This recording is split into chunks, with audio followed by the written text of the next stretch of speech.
Em nome do Pai, do Filho e do Espírito Santo. Amém. Amados irmãos e irmãs, é com muita alegria que nós estamos aqui para juntos estudar e meditar a primeira leitura que a Igreja nos apresenta para esta terça-feira, da 17ª semana do Tempo Comum.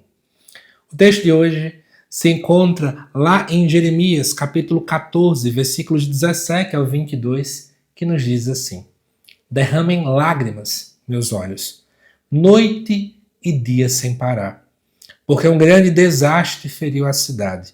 A jovem filha de meu povo, um golpe terrível e violento.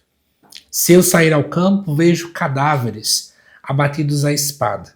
Se entrar na cidade, deparo com gente consumida de fome. Até os profetas e sacerdotes andam à toa pelo país. Acaso terás rejeitado Judá inteiramente? Ou te desgostaste deveras de Sião? Por que então nos feriste tanto, que não há meios para nos curarmos? Esperávamos a paz, e não veio a felicidade. Contávamos com um tempo de cura, e não nos restou senão consternação. Reconhecemos, Senhor, a nossa impiedade, os pecados de nossos pais, porque todos pecamos contra Ti. Mas por Teu nome, não nos faça sofrer a vergonha suprema de levarmos a desonra ao trono de Tua glória. Lembra-te, não quebres a Tua aliança conosco. Acaso existem entre os ídolos dos povos os que podem fazer chover? Acaso podem os céus mandar-nos as águas? Não és Tu, o Senhor nosso Deus, que estamos esperando? Tu realizas todas essas coisas.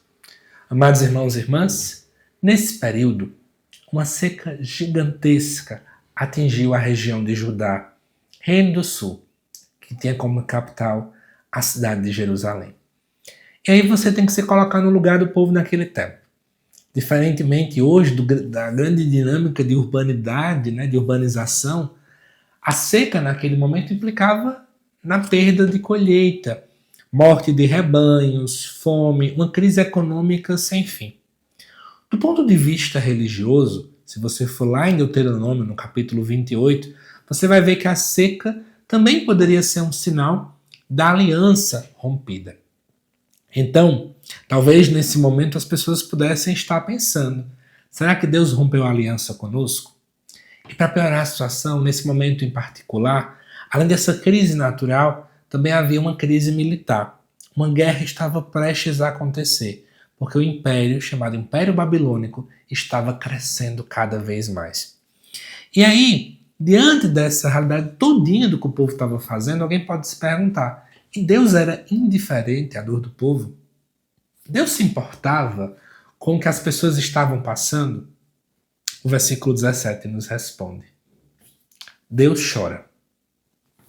Derramem lágrimas meus olhos, noite e dia sem parar. Deus sente a dor dos seus. Porque um grande desastre feriu a cidade. E aí eu já expliquei para vocês o porquê. A jovem filha é uma forma de chamar Jerusalém e Judá. E aí, por um lado, no versículo 18, nos apresenta mortos pela guerra, que são esses cadáveres abatidos à espada. Por outro lado, a fome do povo diante da seca que eu falei a vocês. E os profetas e sacerdotes, pessoas religiosas que deveriam saber o que fazer, andam à toa. Por quê? Não sabem o que fazer. Estão literalmente de mãos atadas. E aí, amados irmãos e irmãs, no versículo 19, o profeta agora volta a falar. E aí é como o povo, a mesma fala do povo. Acaso o Senhor rejeitou o teu povo?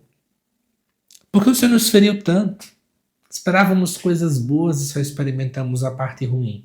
Gente, esse tipo de pergunta todos nós em algum momento na vida já fizemos em nossas orações. Mas Senhor, por quê? Logo comigo? O que eu fiz de errado? São perguntas que são muito naturais diante das nossas crises de fé. Todos nós, em algum momento, experimentamos algum tipo de crise de fé. E aí, amados irmãos e irmãs, de repente, em meio a essa pergunta, vem-se o início. da conversão. E no primeiro momento começamos a questionar Deus, mas agora para de se encontrar um culpado e começa a reconhecer os seus próprios erros. No versículo 20 vai dizer isso. Reconhecemos, Senhor, a nossa impiedade. Tá vendo? É bater no peito e dizer: é por minha culpa, minha tão grande culpa. E o texto continua: pecamos contra ti. Amados irmãos e irmãs, todos nós precisamos voltar a fazer orações de arrependimento. Muitos de nós sabemos louvar, acima de tudo sabemos pedir, mas muitas vezes não sabemos pedir perdão a Deus. E por não ter essa relação íntima de perdão, né, esse momento de arrependimento para com Deus, também temos dificuldade de pedir perdão ao irmão.